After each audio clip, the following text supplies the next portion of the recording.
All righty, welcome back to another episode of A Warrior Spirit where the inner warrior shines in their light. Today I have Coleen Tange with me. She's a friend of a mutual friend, someone who is right up the alley when I call warriors and warrior spirit.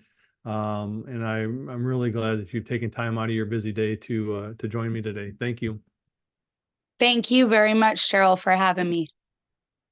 Colleen, I know that just from a little bit of your backstory and us meeting, having talked, a little bit prior to this interview, you are like a lot of my guests, where you had an amazing childhood full of sunshine and rainbows. No, you had a tumultuous background and a little bit of a difficult start to life, right? Absolutely. Yeah, So I didn't call this the unicorn spirit. I called it the warrior spirit. yes, right. Where did you grow up? I grew up in Las Vegas, Nevada. That does not sound fun. Like everyone thinks of Vegas as, the party city and life, but I have plenty of friends who actually reside there. And the people who reside there don't view it as the people who tour there. What was your Yes. childhood like?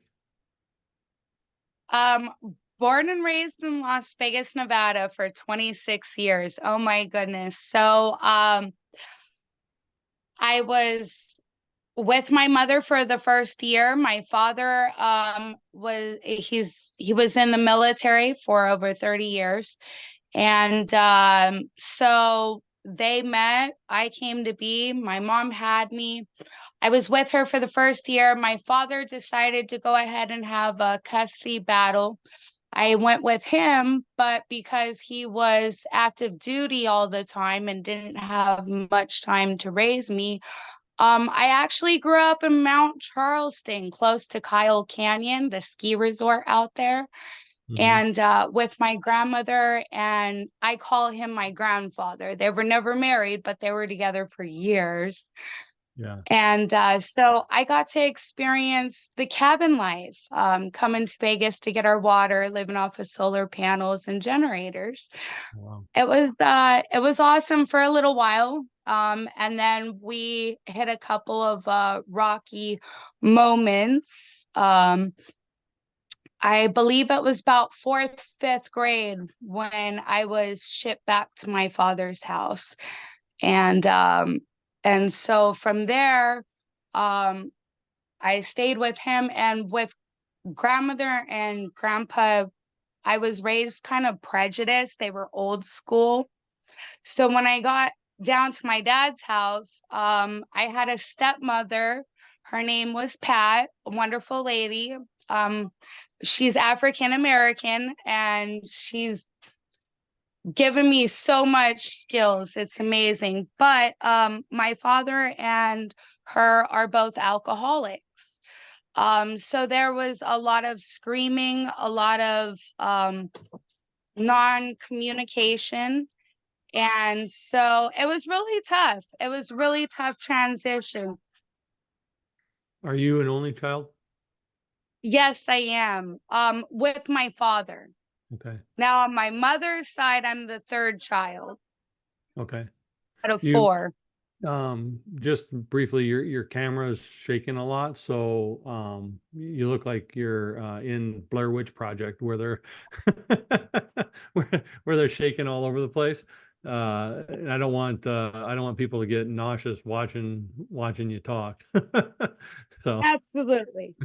um the fact that you stayed with your grandparents, did your mom not have any recourse to kind of take you back in, or did she even try? Um, so she was out, she was living with her mother, and I guess I'm not too um familiar with it all. I've heard a couple of different stories. And there was a little bit of a fight. My grandmother had me at the time and I was sick. and my mom tried to come up there to get me, and that's when the custody battle actually happened. And because my father was in the military and had the better financial backing, Hmm. that's why I was awarded him, with him instead of with my mom. But after that, looking back on it, growing up, once I did go with my father always lived like right down the street or next door to my grandmother and my mom. Hmm. So I always had the opportunity, but she didn't actually come into my life until I was about 14. And she was in active addiction as well at that time, very engulfed in all of her boyfriends. And she still is in active addiction, actually. So I used to run and gun with her, so it was a very toxic relationship. Um, So when did you start? Because it's not normal for kids to start being an addict. However, when they grow up in an addictive household, whether it be drugs or alcohol, then it kind of can go one of two ways. The child can either join in because it's all they see, or mhm. they can rebel against it and say, no, I don't like what I'm seeing and I never want a part of that. You chose to join in, and you just got done So saying you run and gun with her. So when did you start becoming actively using drugs and alcohol? so that's amazing that you say that. I originally started with my first boss at a used furniture store. Um, we were loading up a big load of furniture and I was kind of slow. And so that's when I was first introduced to the meth. And that was about age 11. And I Wow. did that because my father was also a gambler. And even though he was in the military and made lots of money, um, once I started like developing a little bit, I needed bras. My stepmom would have me come check in every hour on the hour. So I ended up stealing these things like watches, bras, stuff like that. Well, one of our managers in the apartment complex that I was staying in seen this and seen that I was getting in trouble, and that's when she introduced me to the gentleman at the furniture store. So, and that's kind of where that developed. And then after that, I found out that my mom was doing it, and she would help me out with, So yeah. So at age 11, you're starting to steal, you're starting to, rebel against life and just kind of take what you wanted. And then I'm just trying to get a handle on the picture. Somebody sees that you're being in trouble, so they introduce you to someone so you can work, Hmm. but that person introduces you to meth. Yes. Wow. Well, Yes. I'd rather have you steal than do meth. I mean, not that either is any good, but especially at age 11. Yes. Wow. Yes. And again, that's the other side of Las Vegas that a lot of people don't see. Raising your family out there is just it's really hard because that's how easy it is. If your kids aren't in some type of active program or you're active with your kid.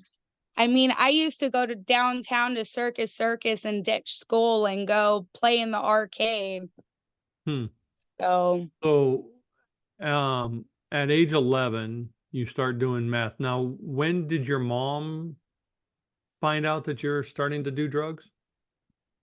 I think this was about 13, 14 years old. So for a couple years, you were able to hide it from both parents and your grandparents? Mhm. Wow. That's Yes. that in and of itself is amazing because especially meth, that's not an easy stuff to hide. What other I drugs were you? starting to move out of the house at that time. So by 7th grade, I was living with my friend from school.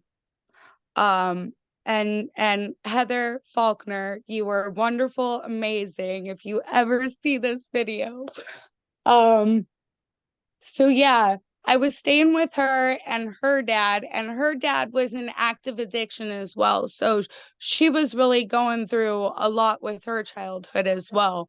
But we stuck it out because I couldn't stay at my home. My father was constantly getting taken to jail. My stepmom and him would get into fights to where there would be blood everywhere.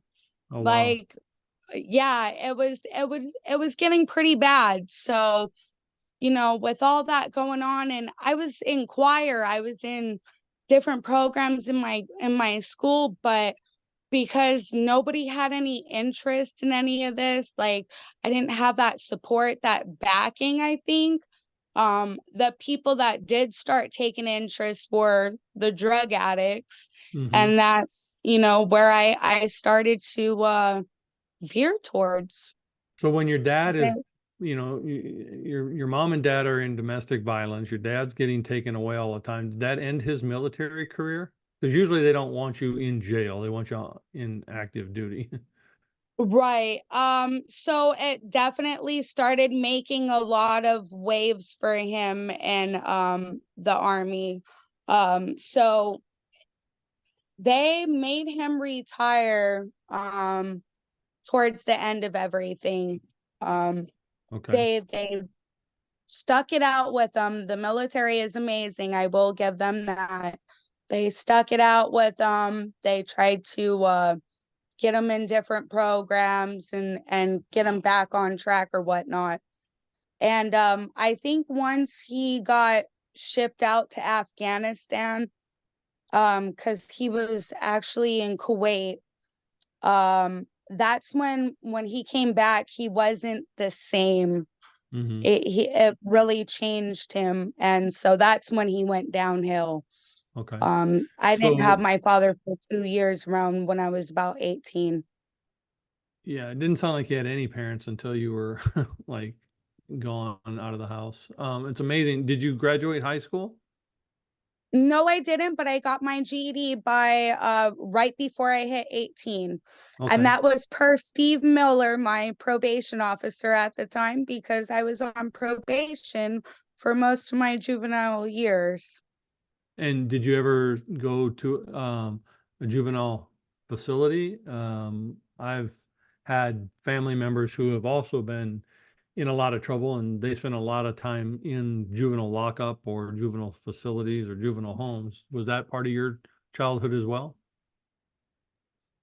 So the only part of it, thankfully, because any program that they would give me, I was all for. I was active. Anything to get out of my house, anything to be, on the right track, because I've always wanted that. Um, so it only had 30 days of juvenile hall facility. And my probation officer, Steve Miller, at the time looked at me and said, "You're at crossroads right now in your life. You can either go this way or that way.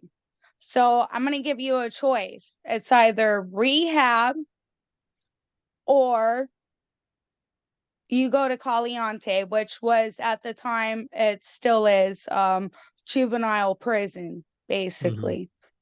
So I chose rehab and I went into West Care's Young Faces program. Paris Hilton was the director at the time. Oh, wow. Not the Paris Hilton, Oh, the celebrity, but it was another one. okay. And it was absolutely wonderful. I went through the program. I had a few rough patches. I left about a couple of months in, and my grandmother Emmerich, actually, when I ran away, she was like, you can't be here. I was hanging out with my mom in the bathroom. And she's like, no, Coleen, no, this is unacceptable. You're getting in this car right now. I'm taking you back. And so for about I was able to complete that program, and he said, before I let you get off of probation, you have to get your GED. And I said, you got it. He said, because you're gonna need that in life.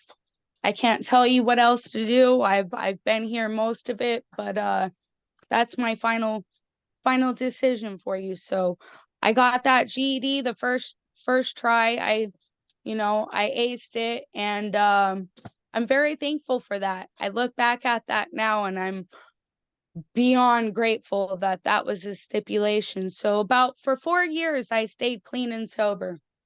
So you mentioned earlier that you were running and gunning with your mom. What age was that, and what did that entail?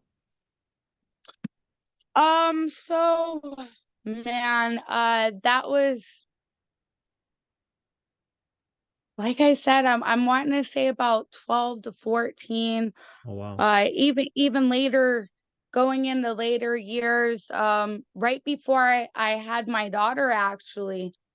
Um, so for most of my early adult life, I was around her and my sister. Um, I give my sister Paula lots of kudos. She's actually the first one to get clean, and she's the one who told me, "Hey, if you don't get clean, you can't be around my kids." So So I struggled with it for a while. when you say running and gunning, you were actively doing drugs with your mom? Yes. Okay. And was there, which often happens to boys and girls in this age range, in this lifestyle, was there sexual abuse as well, or just the drugs and alcohol? So my goodness, I didn't even think about that. Um, when I was with Okay, so there was a time period where my father had me for a moment when I was younger. Um, I was about 5 years old, and the gentleman's name was Leo. He's dead now. Um, they were babysitting me because of my father having to work. I think that's where the transition came in for me going up to stay with my grandmother, and that now that I think about it. But anyways, so he was watching me, and he would take baths with me. And so about like I said, about the age of 5 is when he started touching me down there. And then I tried to tell my father about it, but he kind of shrugged it off, and I kept going there. And then because it was really upsetting me and causing me trauma, I can still picture it to this day, actually, now that I'm bringing it up. My I reached out to my grandmother, my father's mother, and I let her know what was going on, and that's I think shortly after that, that's when I went to stay with them because of that incident. And that there was no other incidences later in life as a teen. You were not harmed in that way. Okay, so that's actually and then there you go. That's why I leave grandmother's house and go back to dad's house around 5th grade, is because my grandmother accuses my grandfather, which I remember the day again playing in my head, of trying to fling his thing around in front of me as he's trying to wake me up for school, which was totally not the case. He was actually the only one that was my cheerleader. He was in there. He always wore underwear. he's older guy, heavy set, so he had a tendency of scratching himself down there, but he never flashed himself. Okay. So yeah, I went through that. And other than that though, it didn't go until my adult years that I became promiscuous and found myself um passing out so bad that I would find myself waking up stripped with guys that were there the night, and then when I wake up I'm stripped and they're gone. And so what Um age was that happening? that happened about in my 20s, Okay. mid 20s. So you got sober in your late teens and then you went and had a relapse in your mid 20s? Yes. Okay. So now you're an adult and now you're just having blackout moments where whatever's happening is happening. Um I know I didn't ask you to come on the show because of all the trauma, although that's where a lot of my guests have started. It's a common theme because a lot of us have it. But I brought you on because you have now turned your life around and you're a survivor. And I want to get to the point. I want to get to the part. When did your sobriety take root? And I know that you, when we talked before, you've attributed Donnie, your husband, to saving your life. Yeah. So take me to what was your final never again moment that got you clean and sober? So here I am. I've got my car. My grandfather, he gave me a car. So I got a car. I'm able to get around. I'm trying to figure out what I'm doing in life. I'm still doing my thing.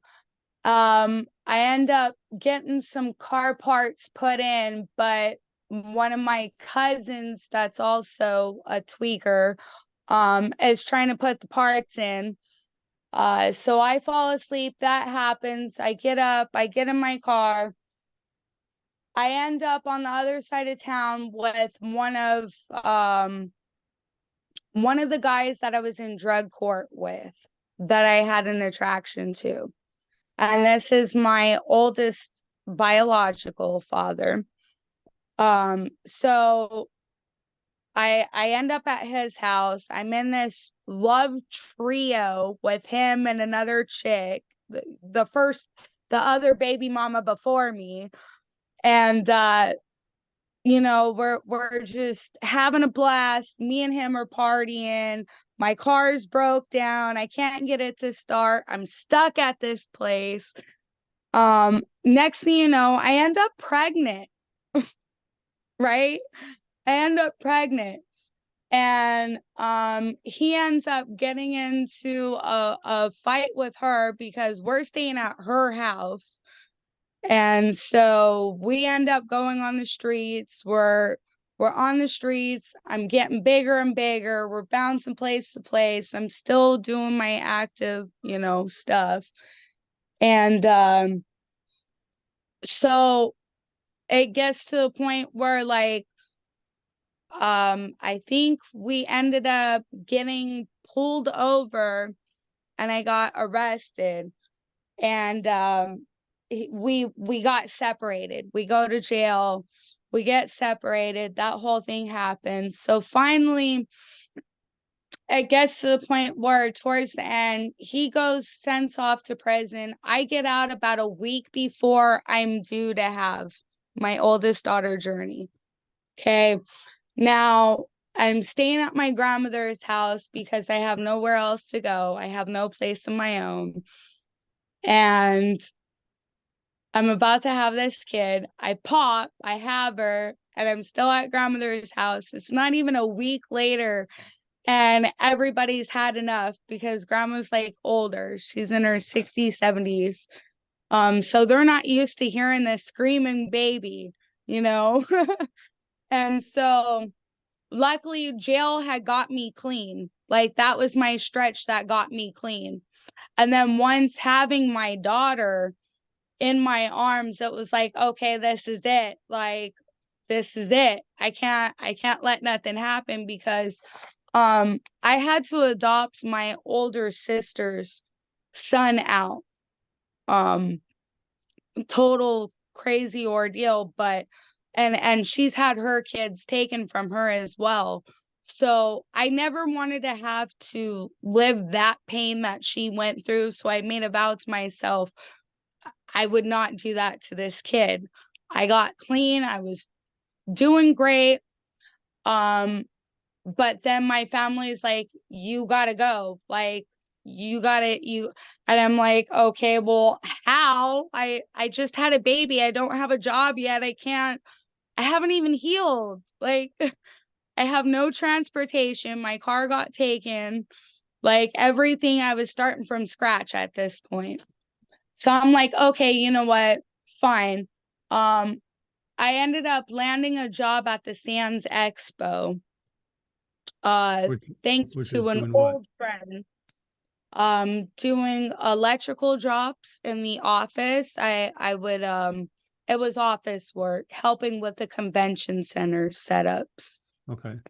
Um, and so here I am trying to get this job. I'm stuck out in the middle of nowhere. I got this job, but I can't get there. No one wants to get me there, but no one wants me here. Long story short, I call up my grandfather. I get the job. I start setting up. Now I'm about to get this income tax check, but I'm an ex-felon at this time. There is some stuff that happened in my about 21-ish area. I go to prison. Here I am, a felon now.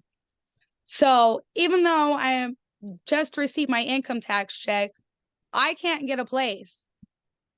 No place will rent to me, so that way I could provide for me and my child.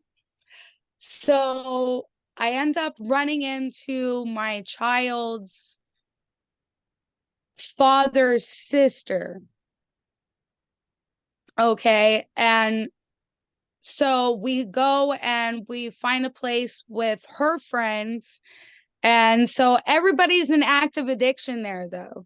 Right. And so here I am struggling to hold on. Like, it's better than an abando on the second floor hoisting my daughter up. So we're stepping up, but this is still not okay. Like, I'm not liking this. And I get on my knees and I beg and I plead to the Lord. I'm like, Lord, please, I need an angel at this point. Well, it so happens I leave one of my notebooks in my sister's baby dad's car that I had him take me to the welfare office. Well, he was in a sober program called Freedom House, and that's where my husband was at as well. So my husband is actually connected with my baby dad's sister. They're hanging out. She lets him know, hey, can you get this paperwork? Yeah, sure. He gets the paperwork, hands it to me, lays first eyes on me, and dubs me his. Like, he's like, that's the one. That's it, you know. And so he goes to take me back to the place, and the door's kicked in, and he's like, I'm not having it. I'm not doing it. And so I go and stay with him, and now I'm back on drugs with the sister. I'm staying with him, but he's in this active sober living, like drug court basically. And so he's doing drug tests, but we're getting high in the bathroom, and he's over here like losing his mind, like, hello, you got like a 3-month-old here, what's going on? So he sticks it out with me. She gets taken to jail. I'm like, all right. So we move. We have our couple of bouts. He lets go of me. He's like, dude, I'm done. Like, I'm out of here. So I end up staying with my mom's ex-boyfriend. It turns into a big fiasco. We filed taxes together. as joint married. So when he left, he got to go to jail and clear up all of his stuff. So he was free and clear when he got out, because we were having a little bit of a struggle with him having that over his head. We couldn't keep a place over our head. So he got that cleared up, and I'm staying with mom's ex-boyfriend, and it's going bad. Mom, him, everybody's in the bathroom. It's all bad. Finally, he gets out and he calls me up. He's like, "Hey, I got the income tax check. I need you. If you want your half, come get it." I'm like, "Well, better yet, can I come home?" So I get to him. I have a full thing in my hand. And by about 10:57, May 16th, I tell him I'm done. I don't want to do this anymore. And I have a full here. He's like, "No, no, no, no, no. You take that, you put it on the floor, you're going to grab that rock and you're going to break it." I broke it and I never looked back. And how many years ago was that? May 16th will be my 6 years. So I'm just running down a little timeline just to kind of clarify. You you were using while you were pregnant. Mm-hmm. You had your child and said, "I can't do this to my child. I can't do this to my child, so I'm going to quit." You couldn't quit while you were pregnant. You said you were going to quit when she was born. You went back to Jail had using. me stop. Mm-hmm. Well, yeah, there's a little break there to forced rehab, but still, Right. right? But even the vow that I can't do this to my child, you still went back to using. Yep. Um, you were being kicked in and out of places because they couldn't handle you, and you were still using. Mm-hmm. You had this guy who decided he loved you, but then let you go because you were still using. And you came to him saying, "Can I come home?" But you came home still using. Is all of that correct? Yes. And so his ultimatum of me or the drugs was more powerful than your child, jail, chaos, and all the other stuff that you went through. Am I correct on all that? Pretty much. Okay. So you crushed the vial of drugs, and then what happens? Because you had asked for an angel, you were given an angel, so to speak. When did you recognize that, like, it's common for drug addicts to go in and out of relapse. It's common for them to cycle back. You've stayed Mm-hmm. clean for 6 years. Mm-hmm. Um, Congratulations on that, by the way. I hope it's Thank a you. forever thing for you. Yeah. When was the moment you realized God answered your prayer?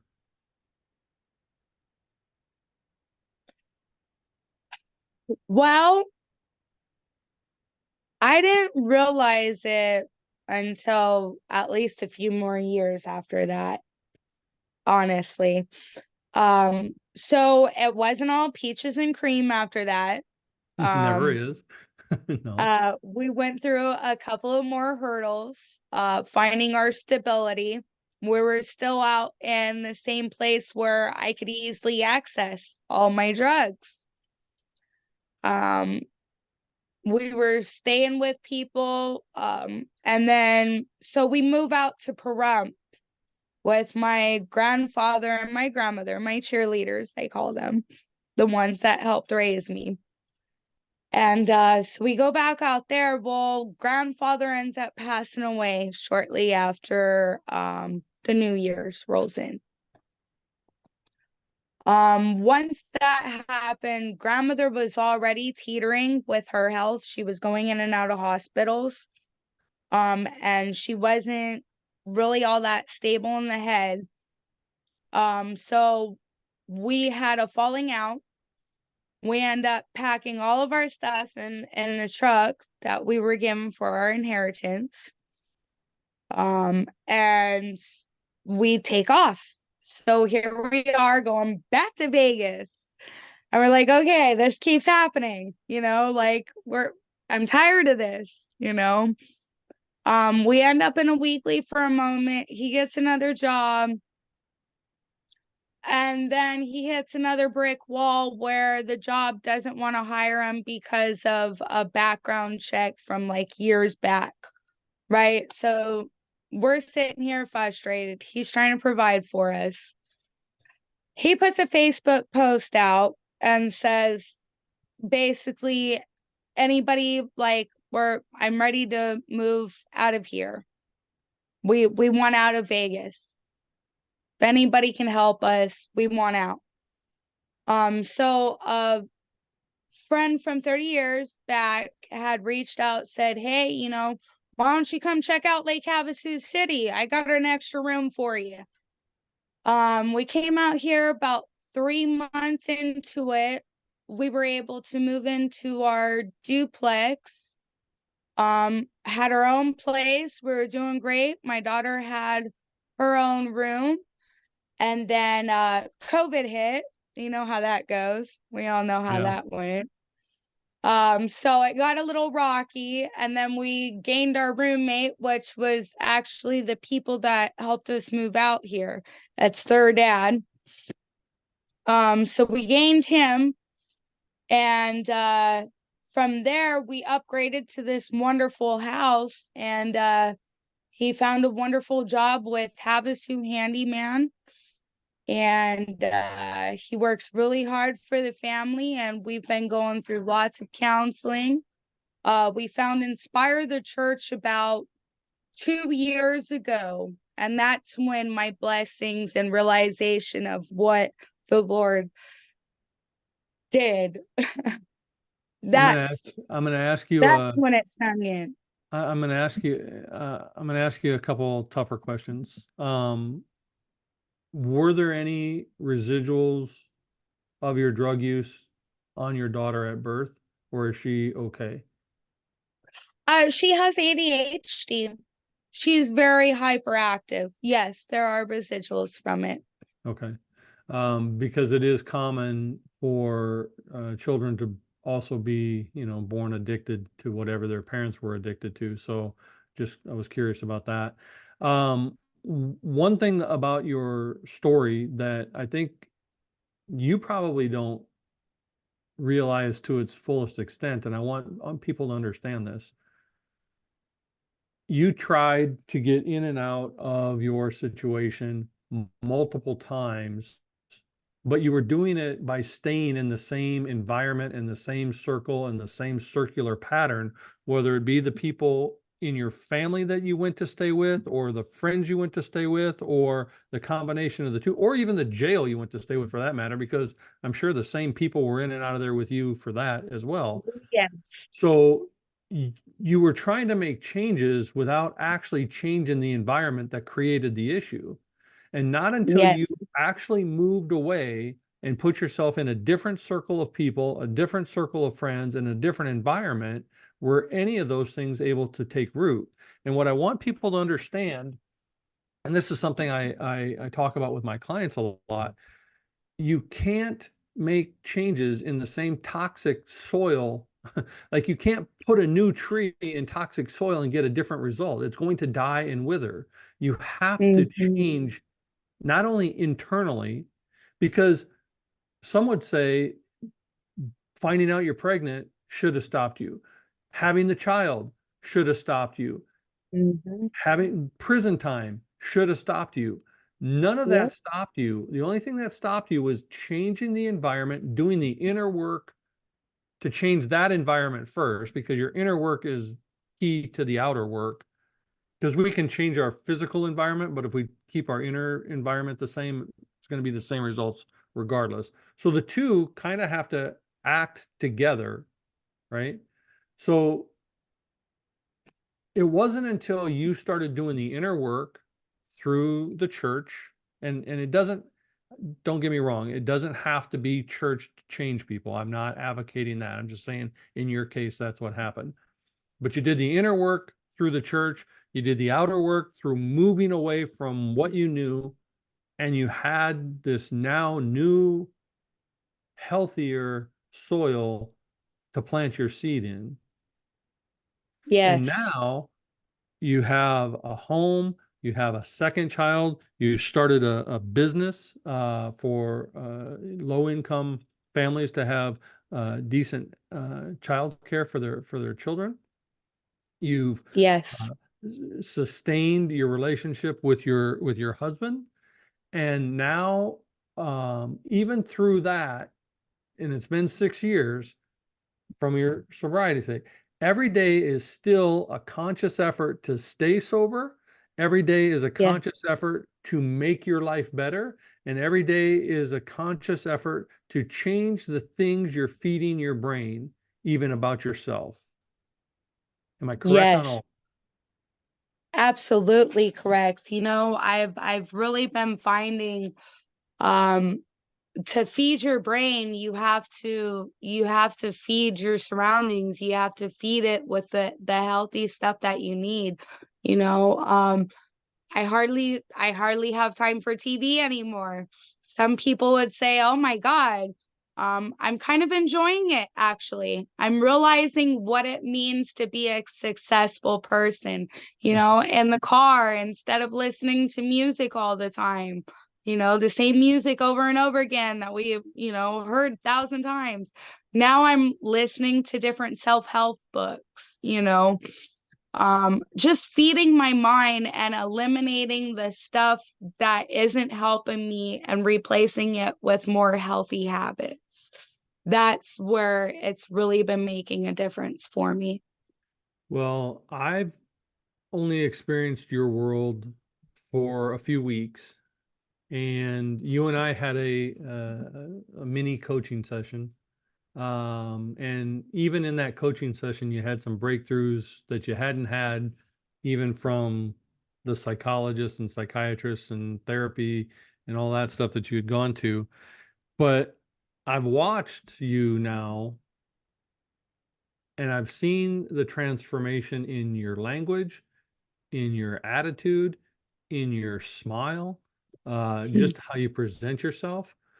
And you're starting to see all of those things that you planted for your health are now starting to take root and blossom.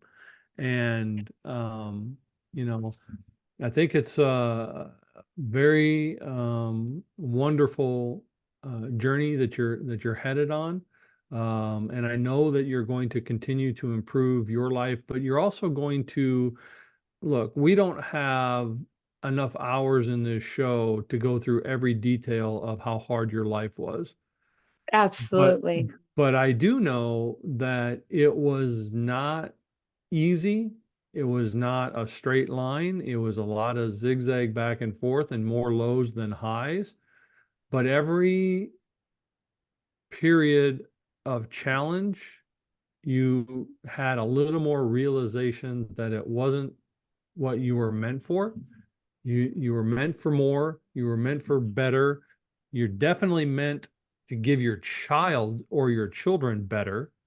Yes. And um, we all go through struggle. We all go through strife. We all have trauma. Some of us have the drugs and alcohol. Some of us have the sexual abuse. Some of us have both. Some of us have just all kinds of crap that happens to us. But in this community of a warrior spirit, we all have overcome whatever it is that got us here.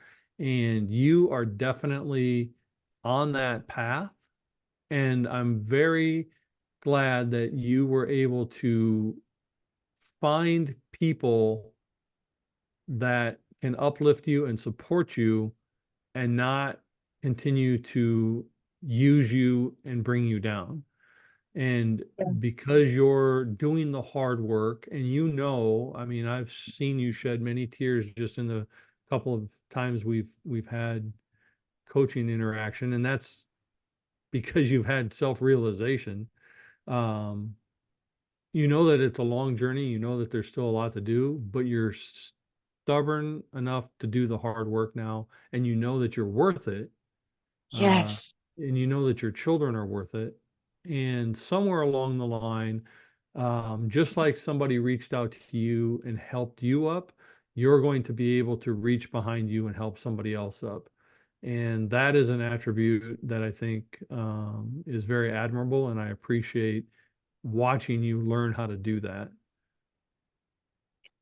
Yes, thank you so much. I am so grateful to have found this platform and be able to have that moment with you and those realizations, it makes a huge difference in life. And, at the end of the day, don't give up. We are worth it. Like you said, our past traumas don't define us. They are there to help build us and help us to give a message of hope.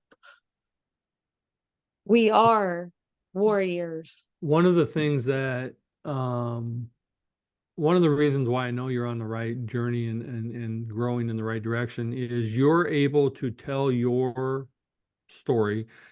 And over the next several years, as you continue to heal and surround yourself with a better circle of people and move past your past, you'll be able to tell your story even better.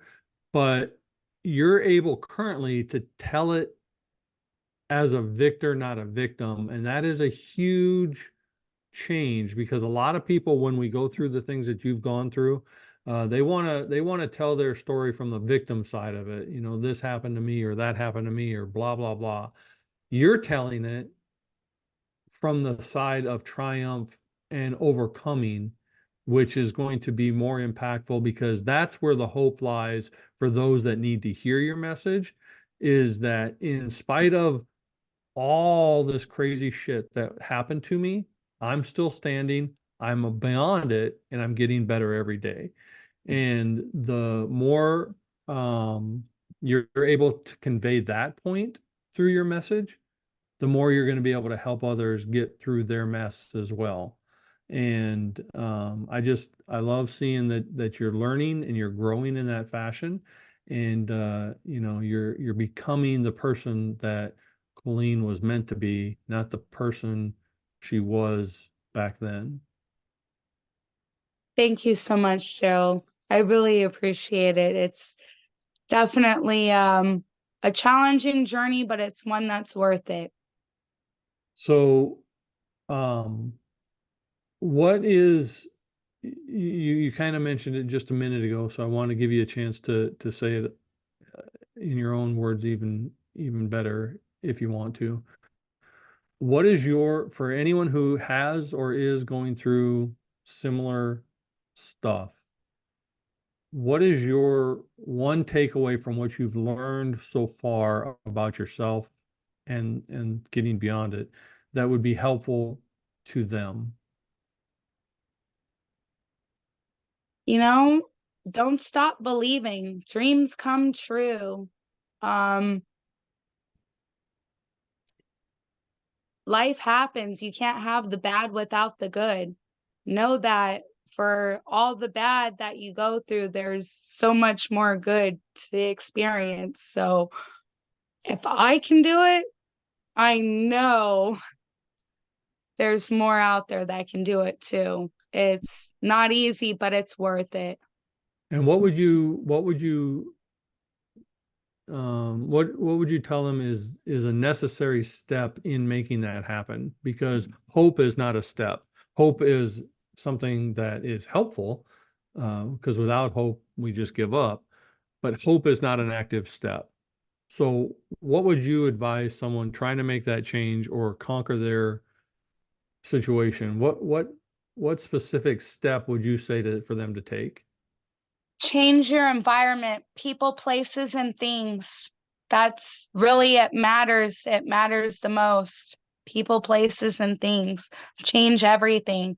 If it's uncomfortable, if it's scary, that's where it's at. Don't stay where it's comfortable. Don't stay comfortable. Don't stay comfortable. I like that. And it's been my experience, and it's been said, I mean, I'll be 59 soon. It's been said, for most of my personal development journey, we are a product of the 5 people we hang around the most. So take a look Mm. at who you're hanging around and decide, are those the 5 influences you want on your life and your kids' life? Because that's ultimately where it's going to lead to. I'm glad that you're changing, the people that you're being around. One last question before I let you go. What does a warrior spirit or having a warrior spirit mean to Coleen? That means keep fighting. Means don't stop. That's succinct and beautiful. Don't give up on yourself. Um, I appreciate your time today, and thank you so much for sharing this part of your journey. I'm glad that you are on the side of it, and I'll never say the other side of it because it's always a constant pull and battle for anyone with addiction. But I'm glad you're on the side of it that maintains its sobriety and made that happen for you every single day, because sobriety, whether it be drugs, alcohol, sex, gambling, whatever the addiction is, sobriety is a choice, and it's a choice that we have to make every single day. And may that continue to be an easier choice for you each day, Thank you. One step at a time. one step and one day at a time. Thank you so much, and have a blessed rest of your afternoon. You too. Thank you.